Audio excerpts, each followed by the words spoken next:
Okay, let's dive into this. Think about South Arkansas for a second, Mm. especially down near the Ouachita River, Ashley County way. Mm-hmm.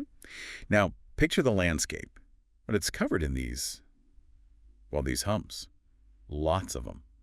Thousands, maybe tens of thousands. Yeah, low, sort of circular, maybe oval-shaped mounds. Exactly. People call them Pimple Mounds or prairie mounds, and they've been a real head-scratcher for, over 100 years? Oh, easily. They're so uniform, so numerous.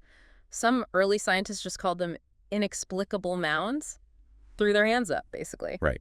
So that's our mission today. We want to try and understand how these things actually formed, looking at the geology, the environment right there near the Ouachita, and sort of weigh the different scientific ideas. It's fascinating, isn't it, how these pretty subtle features have caused such long-standing debate. We're not talking huge mountains here, No, not at all. but their sheer number and, consistency, Right. it really drew people in. So yeah, let's sift through the evidence for this specific area. Okay, so setting the scene, where are we, geologically speaking? We're in what's called the Upper West Gulf Coastal Plain.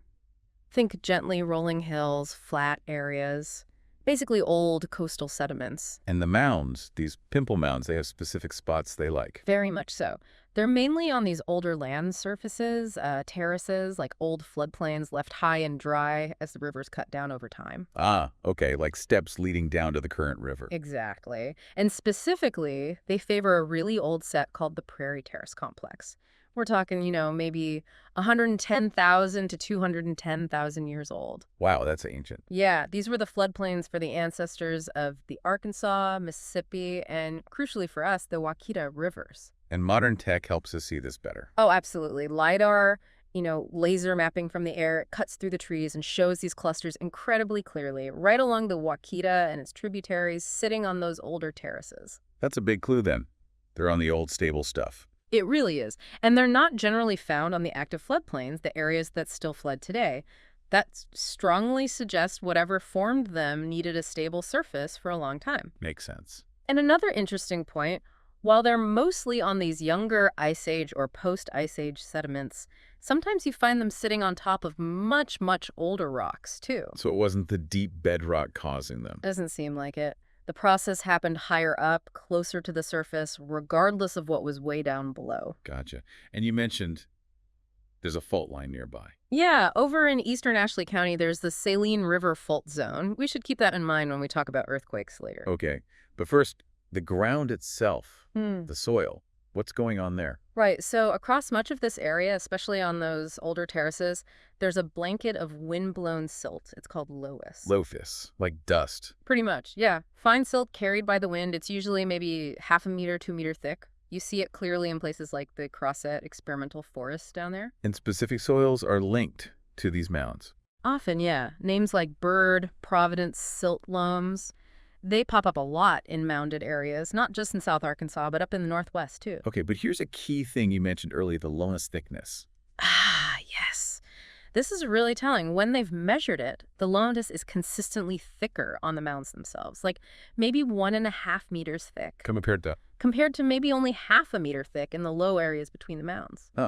So either more dust landed on the mounds or it just stuck around there better. Exactly. That's the question. And then underneath that loess, you often find these layers that don't let water through easily, fragipans or clay pans. Like a hard layer. Sort of, yeah. They slow down drainage, so water tends to sit on top of them seasonally. You get these perched water tables. Okay, I can see how that might be important, especially if critters are involved. Precisely. It's a key element for the gopher hypothesis. Yeah. And the mound soil itself. Usually that's silt loam, sometimes with a bit of gravel mixed in, consistent with loess that's been well messed with. Bioturbation. Bioturbation, living things churning the soil. Wow. Okay, so ancient terraces, lowest blanket, weird drainage, and just how many mounds are we talking? LiDAR has just blown the doors off that question. It's staggering. You see clusters of dozens, sure, but sometimes thousands, covering huge areas, hundreds of hectares. Wow. Not just a few bumps here and there. Not at all. And they form patterns, too. Sometimes they seem random on the flat upper terraces. That's type 1. Okay. Other times they form these sort of curved lines on lower terraces, type 2. And sometimes continuous lines on slopes, type 4. So different arrangements. How dense are they? On average, maybe 4 per hectare. That's like per couple of acres, but sometimes it can be packed, like up to 12 per hectare. So again, they're on these higher, older, usually well-drained spots, not down in the muck. Right. That link to stable landscapes with specific soil and water conditions is, well, it's central to figuring this out. All right, we've got the scene set. Now, the big mystery, how do they form? This has stumped people for, what, almost 2 centuries? Pretty much. We mentioned those early inexplicable mounds comments.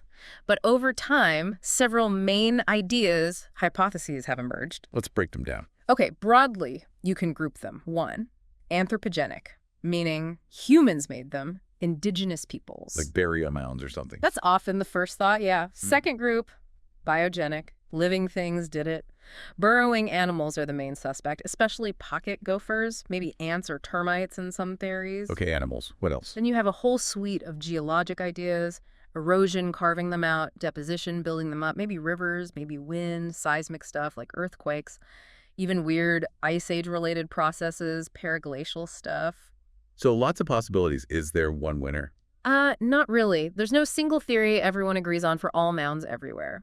The current thinking leans towards polygenesis. Polygenesis. Many origins. Exactly. Different processes might dominate in different places, or maybe several factors work together. What explains one mound cluster might not be the whole story for another. Right. Okay, let's put on our detective hats. South Arkansas, Ouachita River area. Theory 1. Water erosion. Could water just wash away the surrounding dirt, leaving these bumps? Well, erosion definitely shapes landscapes, no doubt. And on those sloping type 4 mounds, you could see how water flow might enhance them or modify them. But for the ones on flat ground. That's where it gets less convincing as the main cause. Why would water erosion create such regular, rounded shapes on flat terraces? And often the ground under the mound is pretty flat too. It feels more like something piled material up rather than washing stuff away. Okay, so maybe not erosion carving them. How about deposition piling stuff up? Let's start with rivers. Could ancient rivers have left these behind somehow? That's been suggested. The idea involves things called segmented accretion ridges, basically, little sandbars or ridges left by shifting channels, and, they are on river terraces. Makes some sense initially. It does, but there are problems. A lot of these terraces haven't seen river flooding in tens of thousands of years, and the material in the mounds that silt loam, the loess, often isn't quite what you'd expect from typical river deposits in those spots. Which might be sandier or more clayey. Right. So while the rivers built the terraces, it's less likely they directly dumped the material that makes up most of these mounds. Okay, river deposition seems unlikely as the main driver. What about wind deposition? We know the loess is there. Now, this is a really strong contender, the aeolian theory, especially the idea of nebkhas forming small dunes building up around patches of vegetation. Like wind blows dust, hits some grass, and drops it. Kind of, yeah. And that Seifert study from 2009 really added weight to this. They found the texture was different on different sides of the mounds, suggesting wind direction. From the southeast, you said? Seemed like it, yeah. And the timing fits, too. They estimated formation during drier, windier periods in the Holocene, like the medieval climate anomaly. Plus, the simple fact that the loess is thicker on the mounds, that's hard to ignore. That sounds pretty convincing. Any holes in that theory? The main lingering question is finding gravel inside some mounds. Wind usually carries finer stuff like silt. Yeah. So how did gravel get mixed in if it was purely wind deposition? Okay. Good point. Which brings us to the critters. Pocket gophers. Could these little guys really build all this? The fossorial rodent hypothesis, burrowing animals, it has a lot going for it, especially in places with those seasonal high water tables. Because they want to stay dry. Exactly. They need refuge. We know gophers move a lot of soil and often push it uphill, especially when things are soggy. Right. People have run computer models simulating gopher digging, and they can produce patterns that look remarkably like these mound fields. Seriously. Yeah. And the gravel thing fits too. Gophers tend to sort soil, pushing finer stuff up and leaving coarser stuff like gravel behind, maybe at the base or between mounds. The size and spacing sometimes match gopher territory sizes too. And we definitely see bioturbation soil mixing by animals in the loess here. Maybe they preferentially mound up the thickest loess patches or build on tiny existing bumps. But are there criticisms? Sure. Sometimes you dig into a mound and don't find obvious active burrows. And the scale can tiny animals really make so many large mounds? It seems like a lot. And maybe they just moved into mounds that were already there from wind or something else. Fair points. Okay, what about earthquakes? That fault zone nearby? Right, the Saline River fault zone. We do know there are features called sand blows in that eastern part of Ashley County. Sand blows. Yeah, strong shaking can make water-saturated sandy layers underground liquefy and squirt sand up to the surface, forming mounds. Ah, okay. So are these Pimple Mounds just sand blows? Probably not for the most part. The sand blows are made of, well, sand, and they're geographically restricted near the fault where you have the right sandy layers. The Pimple Mounds we're focused on along the Ouachita are mostly silt loam on older terraces. They seem different. Okay, so distinct phenomena. Good to clarify. Which leaves the human angle, the Indian mound idea. Right, the anthropogenic idea. It's a common thought, but typically confirmed Native American mounds like burial mounds or temple mounds are different. How so? They're often much bigger, maybe different shapes, like flat-topped pyramids, fewer in number at one site. And if you excavate, you find clear construction layers, maybe burials, artifacts, signs of human building. Whereas Pimple Mounds are... Smaller, more numerous, more uniform, and their internal structure looks more like natural soil development. Finding an arrowhead on one doesn't mean people built it, just that they were maybe camping there later. Okay, that distinction makes sense. But you mentioned a twist from LiDAR. This is relatively new and really intriguing. Recent work by Dowdy, using that high-res LiDAR, classified these mounds into like 11 different types based on shape and pattern. 11 types, wow. Yeah, and what's fascinating is that several of these types, including those common type 1 random clusters along the Ouachita, they don't perfectly match any of the purely natural explanations. Uh-oh, so what does that suggest? Well, these particular types are often found really close to known archaeological sites. So the new hypothesis is, could some of these actually be anthropogenic? Maybe very old, eroded house mounds from long-term settlements? Whoa. Okay, that changes things. It potentially does. It's a provocative idea. It needs serious archaeological testing, digging some of these specific mound types near sites to see what's inside.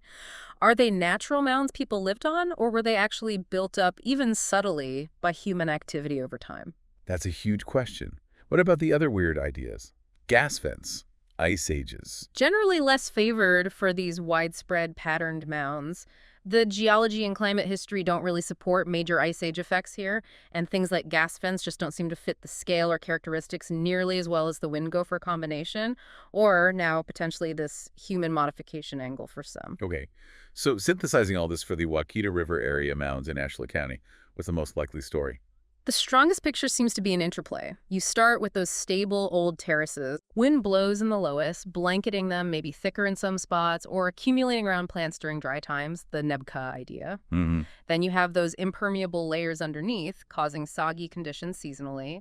Pocket gophers move in, needing dry spots, and they start actively mounding up that lowest, maybe amplifying existing bumps. The bioturbation. Exactly. Over long periods, this constant biological churning and mounding builds the features, probably sorting the soil a bit. Wind and water subtly shape them afterwards. And now we have to add the possibility that for some types, especially near archaeological sites, humans might have been involved in either starting them or modifying them significantly. So it's likely complex, polygenetic. Very likely, yes. A combination of factors. Okay, let's circle back to some basic questions someone listening might have. Are they mainly an erosion feature? Primarily, no. Accumulation seems more likely, though erosion modifies them. Is it the dirt? Is the material important? Definitely. That wind-blown loess, the silt loam, and those underlying impermeable layers are key ingredients. So it is a depositional thing, stuff piling up. Yes. Wind deposition, the loess, biological deposition, gopher activity, possibly some initial landforms from rivers, and now maybe even human deposition for some. Like something, was there maybe vegetation, maybe a small bump, maybe even an old house platform and dirt built up around it? That fits the Nebka idea, the gopher amplification idea, and this new potential anthropogenic angle, yes. The clay and gas thing. Gas vents, very unlikely. Clay layers underneath are important for water, which influences the gophers, but not clay making the mounds directly. Organic decay isn't seen as the primary driver either. Man, that LiDAR really seems to have cracked this open in new ways. It's been absolutely revolutionary just seeing the sheer number, the patterns hidden under the trees. It lets us ask questions we couldn't even frame before. Yeah. And Dowdy's work suggesting that human link for some types near archaeological sites, that's a direct result of being able to see these patterns so clearly. It demands follow-up, careful archaeology. So the mystery isn't totally solved, But we need lots of different experts talking to each other. Absolutely. Geologists, soil scientists, LiDAR specialists, ecologists, archaeologists. It's an interdisciplinary puzzle. So wrapping up our deep dive, the takeaway seems to be that these South Arkansas Pimple Mounds are likely born from this cool interaction between wind, dirt, and critters, all shaped by the local geology and water. That's the most likely scenario for many of them, yeah. A fascinating natural process. But the story keeps evolving, right? Especially with LiDAR hinting that maybe humans played a bigger role or different role in creating some of these features than we ever suspected. Exactly. It highlights how much we can still learn, even about landscapes we thought we knew. And it forces us to reconsider the line between natural and human-influenced features. It really makes you think, doesn't it?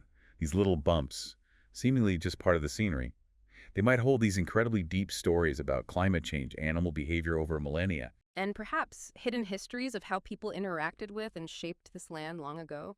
What other subtle clues are out there in seemingly ordinary landscapes, just waiting for a new way of looking or a new technology to bring them to light?